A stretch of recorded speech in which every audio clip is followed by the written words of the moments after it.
Ma femme aime mes enfants plus que moi. Est-ce normal? Ma femme aime mes enfants plus que moi. Est-ce normal? Bienvenue à EFATA, l'école du couple et de la relation et de la réussite en diaspora. Aujourd'hui, dans cette vidéo, je vais vous parler de ce cri de cœur d'un homme vivant dans la diaspora, un époux, un mari qui dit ceci: ma femme aime mes enfants plus que moi. Est-ce normal? Il a donné son témoignage dans un groupe Facebook et je suis allé prendre mon temps pour lire les commentaires parce que je voulais simplement voir la réaction des gens, comment les gens analysent ces genres de situations. Est-ce qu'ils les banalisent? Est-ce qu'ils accordent beaucoup d'importance à ce cri de cœur de ce monsieur, de cet homme, de cet époux, de ce père de famille?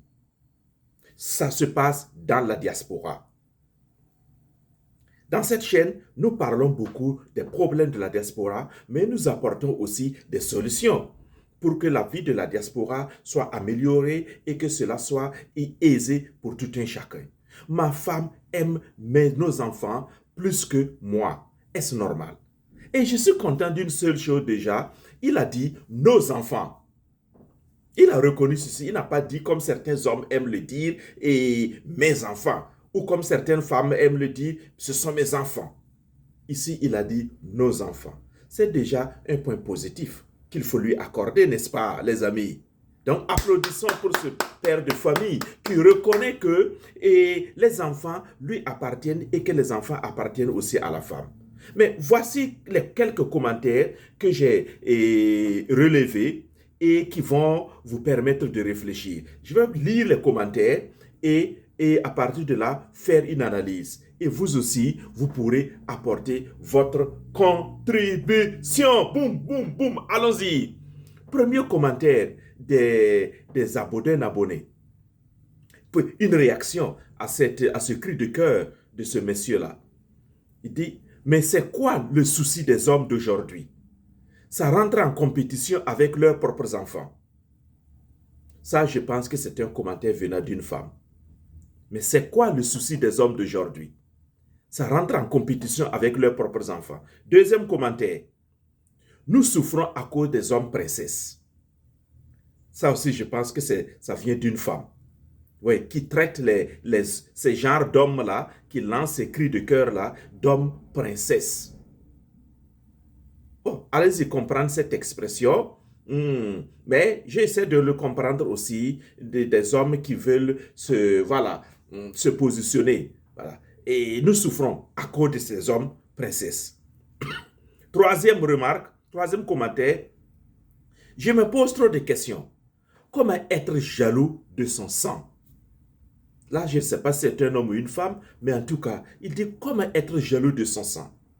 Il pense que le monsieur, en lançant ce cri de cœur, est jaloux de ses propres enfants. Parce qu'il dit que sa femme aime nos enfants plus que moi-même, donc il est jaloux. Ce commentateur conclut que le mari est jaloux de ses propres enfants. Comment être jaloux de son sang? Quatrième commentaire. Toi qui peux laisser ta femme du jour au lendemain, tu penses que ces enfants la laisseront leur maman du jour au lendemain? Voilà, je lis les choses là. Et tu penses que ces enfants laisseront leur maman du jour au lendemain? Arrêtez ces enfantillages, messieurs. Elle t'aime toujours, mais elle va toujours aimer ses enfants d'un amour inconditionnel. Ça, je pense aussi, ça vient d'une femme. Beaucoup de commentaires, je pense que ça venait de la réaction des femmes pour défendre les femmes. Cinquième commentaire, nous souffrons à cause des hommes princesses. Encore cela. Sixième commentaire, tes propres enfants sont tes rivaux, quoi. Aujourd'hui, c'est un autre jour. Tes propres enfants, ce sont tes rivaux, quoi. Voilà. Il pense que ses propres enfants sont devenus les rivaux de ce monsieur-là. Et septième commentaire, c'est pas normal, mais c'est mieux. Il fallait en discuter avant de vous mettre en couple. Certains estiment que l'enfant passe avant le partenaire et d'autres l'inverse. Ah, lui au moins, il commence à accuser mais il nuance. C'est pas normal, mais c'est mieux. Il fallait en discuter avant de rentrer dans le mariage. Et huitième commentaire, toutes les femmes sont comme ça. Ça, je pense que ça vient d'un homme.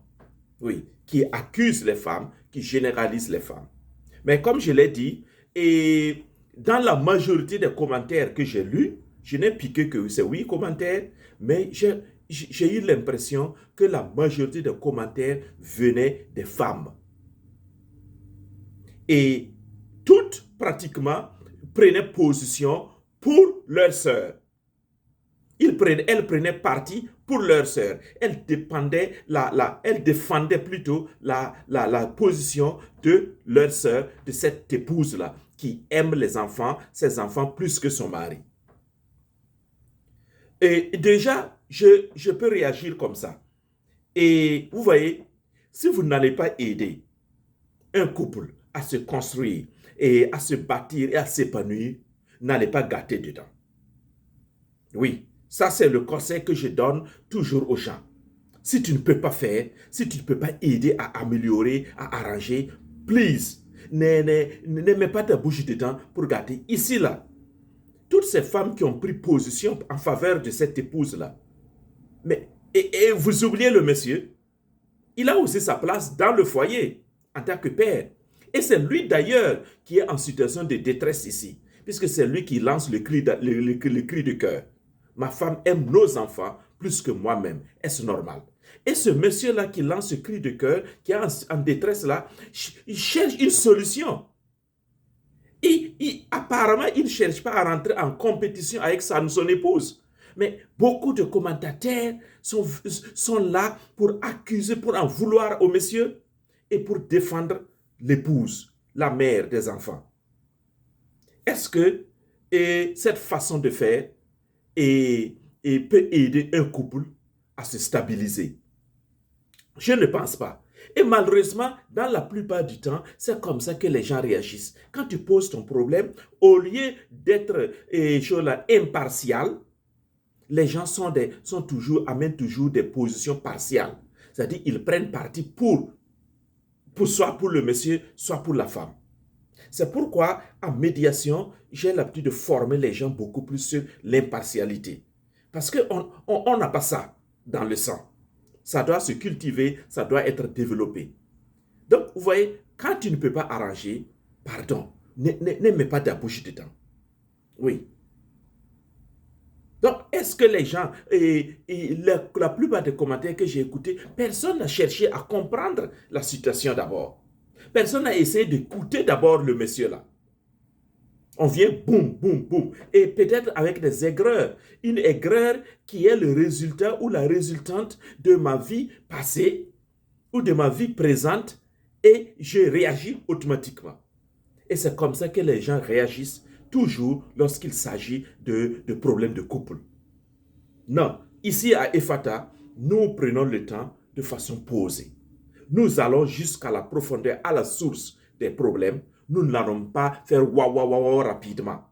Non, non, non, non. Nous allons prendre le temps d'analyser une situation. Parce que j'ai été formé à cela. J'ai compris comment il faut analyser les problèmes de couple là.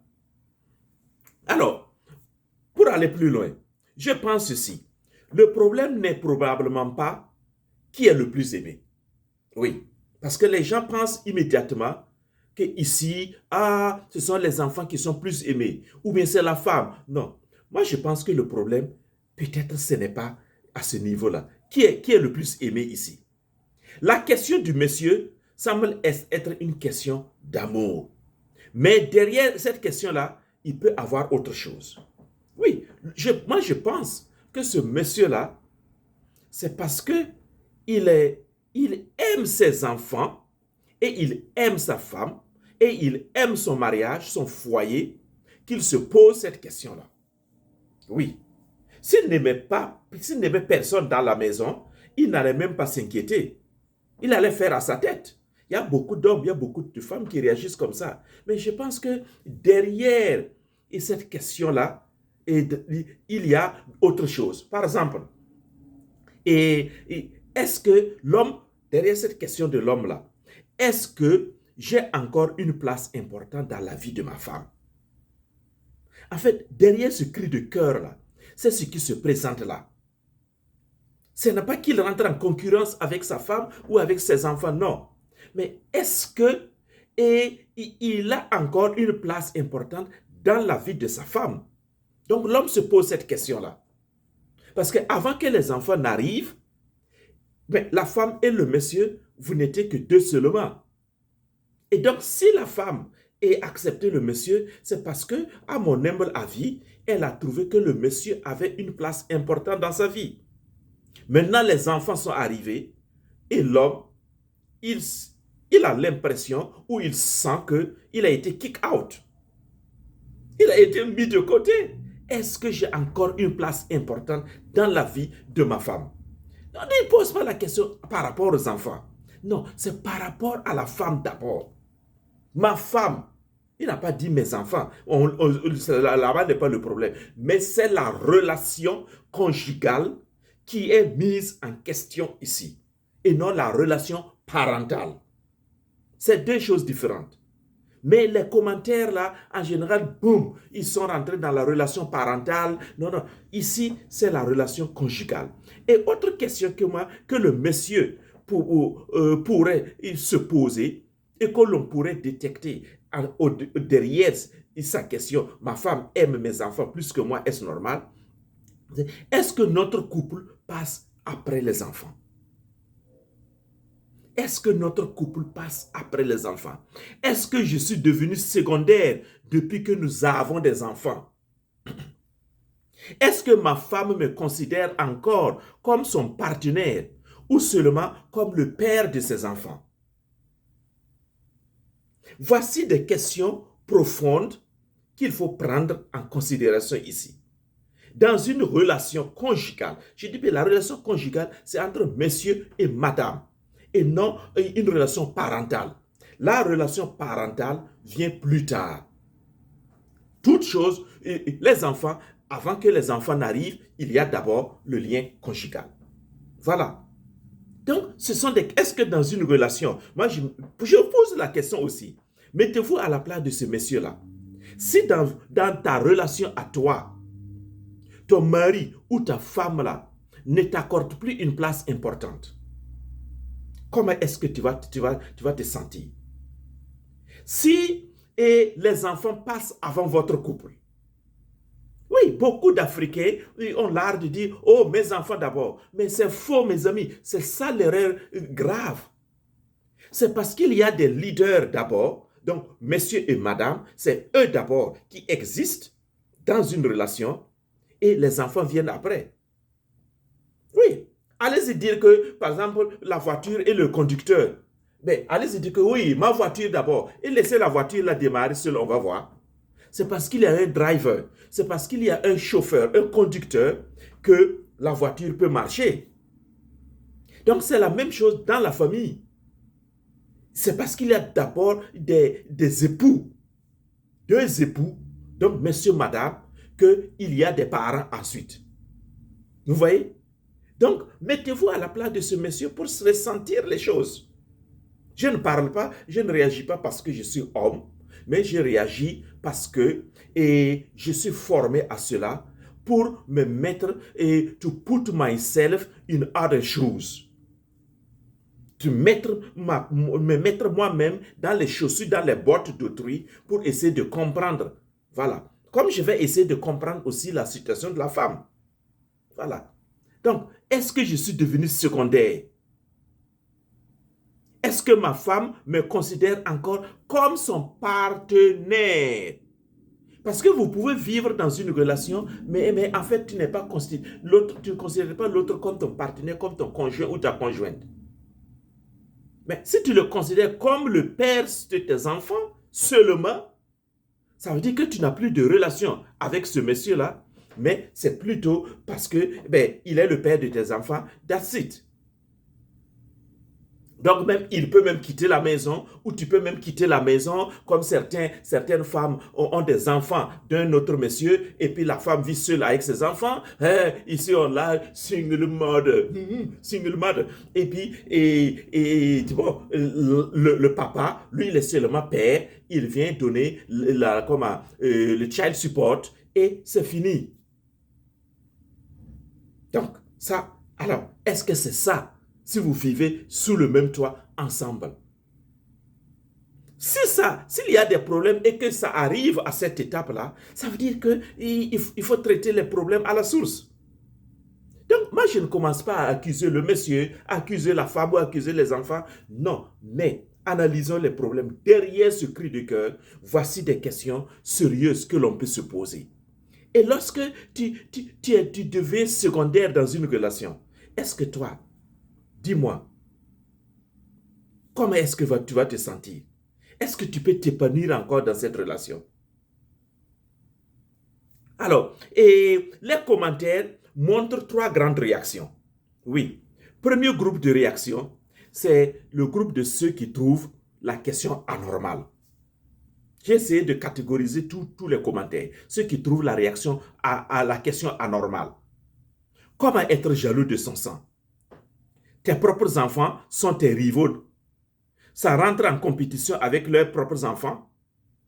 Ils trouvent que là, le monsieur n'a pas droit de se poser cette question-là.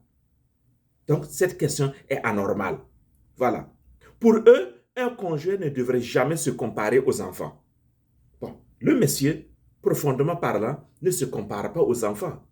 Lui, son problème, c'est la femme. Il dit, ma femme aime nos enfants plus que moi-même. Donc, ma et moi-même. C'est ça la phrase, en fait, si nous analysons en français. Deuxième catégorie de personnes, c'est ceux qui défendent la priorité donnée aux enfants. Comme je l'ai dit tantôt, voilà, elle va toujours aimer ses enfants d'un amour inconditionnel. Ici, les personnes font une distinction entre l'amour conjugal et l'amour parental. Donc, ce deuxième groupe de personnes-là, de commentaires-là, ils pensent que c'est normal que la femme aime ses enfants parce que les enfants d'abord. Voici. Troisième groupe de personnes, c'est ceux qui pensent que le problème devrait être discuté avant. Il fallait en discuter avant de vous mettre en couple. Mais voyez-vous, cela c'est très facile à être dit. C'est très facile à dire parce que combien de choses avez-vous discuté avant le mariage et au cours du mariage? Dans le mariage, c'est borkoto. Voilà. Et moi, mais quand même, je pense que c'est le commentaire le plus intéressant ici. Donc, les couples peuvent avoir des attentes complètement différentes concernant la place des enfants et celle du conjoint. Oui. Alors, il y a un piège ici que j'ai dit tantôt. Le piège serait de vouloir répondre simplement. Oui, c'est normal que la femme aime vos enfants plus que toi-même. Comme beaucoup de personnes l'ont dit dans les commentaires.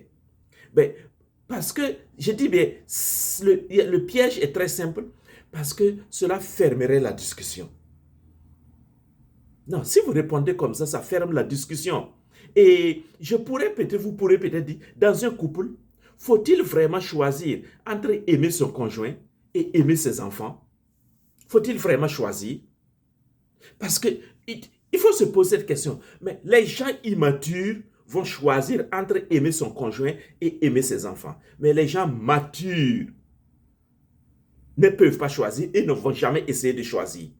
Parce que l'amour du conjoint est premier et c'est de cet amour que découlent les enfants. Donc, tout est lié. Tout est lié. Il n'y a pas un choix à faire ici. Il faut avoir cette capacité de prendre les deux ensemble. Et c'est ça qui fait fonctionner, vivre une famille de façon épanouie, épanouissante aussi.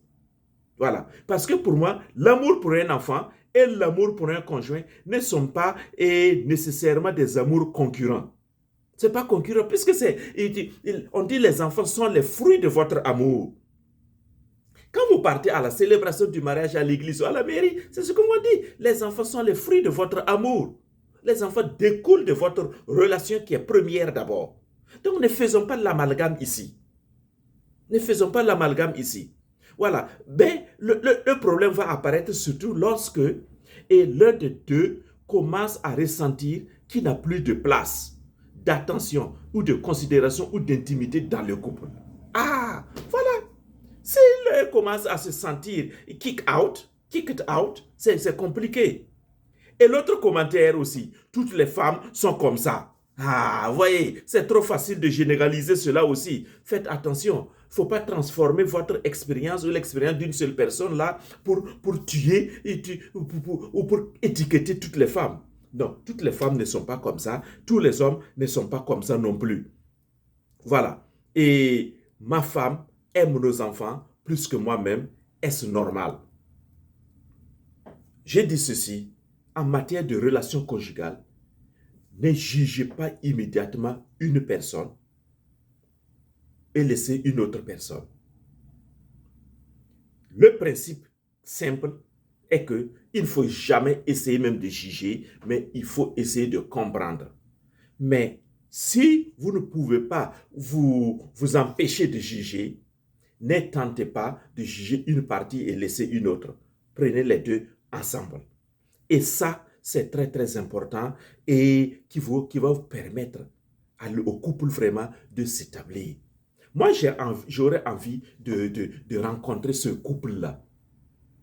Voilà, pour échanger avec eux, pour les écouter d'abord et leur permettre de comprendre pourquoi ils sont arrivés à cette étape-là. J'ai oublié une chose, le livre est toujours sur Amazon, Renforcez votre relation, 30 défis et exercices pour un couple épanoui. Ce livre-là pourrait aider vraiment beaucoup de gens, notamment ce genre de couple-là qui se pose ce genre de questions épineuses-là. Allez-y vous procurer de ce livre, il est sur toujours Amazon, Renforcez votre relation, 30 défis pour un couple épanoui, 30 défis et exercices pour un couple épanoui. Voilà, je vous remercie et j'attends vos commentaires énormes.